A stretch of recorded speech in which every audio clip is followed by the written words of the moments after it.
Assalamualaikum warahmatullahi wabarakatuh.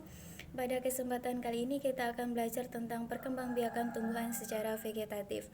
Perkembangbiakan tumbuhan secara vegetatif diartikan sebagai proses perkembangbiakan aseksual atau tanpa adanya peleburan antara sel kelamin jantan dan sel kelamin betina. Perkembangbiakan ini juga dapat diartikan sebagai proses perkembangbiakan tanpa adanya perkawinan. Pada perkembangbiakan vegetatif ini terdapat dua jenis. Yang pertama yaitu perkembangbiakan vegetatif alami dan yang kedua yaitu perkembangbiakan vegetatif buatan. Pada perkembangbiakan vegetatif alami diartikan sebagai proses perkembangbiakan aseksual atau tanpa adanya campur tangan dari pihak lain seperti manusia. Pada perkembangbiakan ini terdapat beberapa contoh, diantaranya yang pertama yaitu umbi batang. Umbi batang yaitu batang tanaman yang ditanam di dalam tanah di mana batang tersebut akan mengembang dan menghasilkan umbi. Dan umbi inilah yang berfungsi sebagai tempat menyimpan cadangan makanan, biasanya dalam bentuk karbohidrat. Contohnya yang pertama yaitu ada kentang dan yang kedua itu ada umbi. Umbi ungu, umbi kuning atau umbi yang lainnya, dan masih juga banyak contoh yang lainnya. Yang kedua yaitu umbi lapis. Umbi lapis ini adalah daun dari tanaman di mana daun ini memiliki pelepah yang berlapis-lapis dan pada bagian bawahnya atau akarnya ini memiliki akar serabut. Contohnya itu ada bawang putih dan bawang merah, di mana di sini memiliki pelepah yang berlapis dan akarnya ini adalah akar serabut. Yang ketiga yaitu umbi akar. Umbi akar ini di mana akarnya itu berfungsi sebagai tempat untuk menyimpan cadangan makanan. Contohnya itu ada bengkoang dan juga ada tanaman singkong seperti ini. Yang keempat yaitu ada akar tinggal. Akar tinggal ini artinya bagian batang atau akar tumbuhan dari induknya yang menjalar ke samping lalu muncul ke permukaan tanah. Contohnya itu ada tanaman kunyit.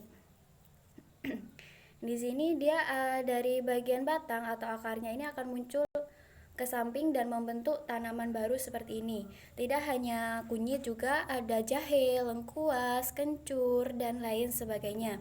Yang kelima yaitu geragih atau stolon.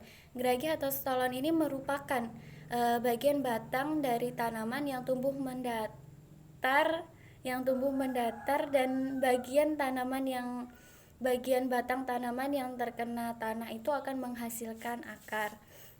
Contohnya itu ada rumput teki, stroberi. Rumput teki itu seperti ini contohnya. Tidak hanya itu, juga bisa berupa rumput jipang yang biasanya ditanam di halaman rumah sebagai pengganti paping agar saat hujan itu tidak becek. Yang keenam yaitu ada tunas adventif, artinya pada bagian daun itu akan tumbuh tunas baru dan tunas tersebut akan memiliki akar atau dapat ditanam kembali. Contohnya ada tanaman cocor bebek seperti ini. Pada pinggirnya ini muncul tunas atau bisa disebut bunganya, kemudian bagian tersebutlah yang dapat ditanam. Daunnya juga bisa juga ditanam. Yang ketujuh yaitu tunas, artinya bagian tunas dari yang berasal dari bagian tubuh induknya itu akan muncul ke permukaan tanah dan bagian tunas tersebut lah yang akan atau yang dapat ditanam kembali. Contohnya itu ada tebu, ada bambu, dan ada tanaman atau pohon pisang. Seperti ini contohnya. Yang kedua yaitu perkembangbiakan vegetatif buatan. Perkembangbiakan vegetatif buatan ini diartikan sebagai proses perkembangbiakan aseksual yang melibatkan campur tangan dari pihak lain. Contohnya seperti manusia. Contoh dari perkembangbiakan vegetatif buatan ini adalah sebagai berikut. Yang pertama yaitu adalah mencangkok. Mencangkok ini diartikan sebagai suatu proses atau usaha yang dilakukan dengan cara menumbuhkan akar baru pada bagian batang atau ranting tanaman. Di sini ada beberapa langkah atau proses dari mencangkok. Yang pertama yaitu tentukan terlebih dahulu batang mana yang akan dicangkok, kemudian kupas sebagiannya. Setelah itu masukkan tanah dan kemudian ikat atau balut menggunakan plastik atau bisa juga menggunakan serabut kelapa. Yang contoh kedua yaitu stek. Stek ini merupakan proses menanam dari bagian batang tumbuhan tertentu yang kemudian disatukan dan ditanam. Contohnya itu biasanya yang sering dilakukan adalah menyetek batang dari tanaman singkong atau bisa disebut sebagai bonggol singkong. Contoh langkah-langkahnya yaitu sebagai berikut. Tentukan dulu batang-batang atau pilih, kemudian sambungkan dan lilit menggunakan bisa menggunakan rapiah atau mungkin plastik dan lain sebagainya. Kemudian habis itu ditanam dengan tanah atau di tanah. Yang ketiga yaitu menempel atau okulasi, yaitu proses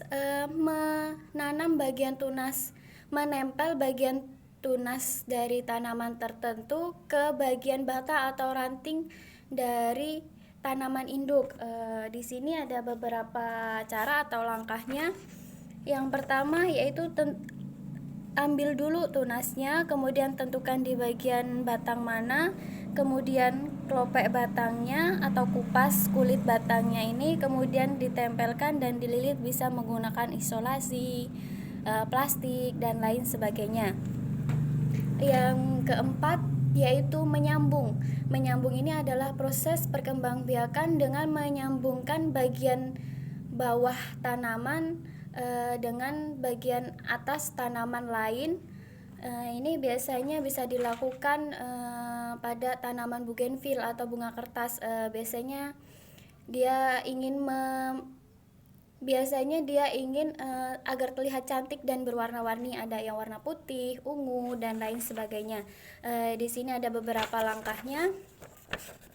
Yang pertama yaitu tentukan dulu bagian batang mana yang ingin menjadi tempat untuk menyambung, kemudian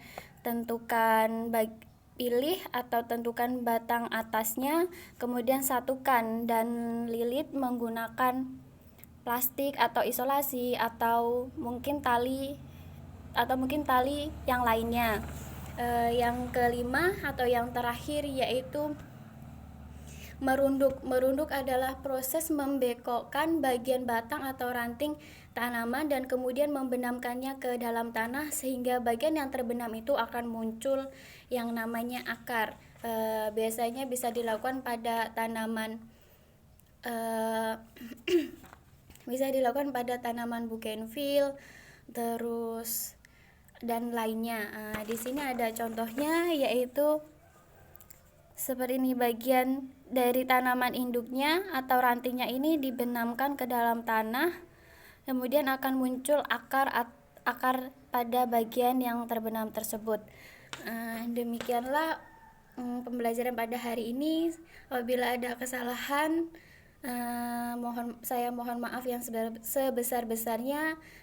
Sekian, wassalamualaikum warahmatullahi wabarakatuh.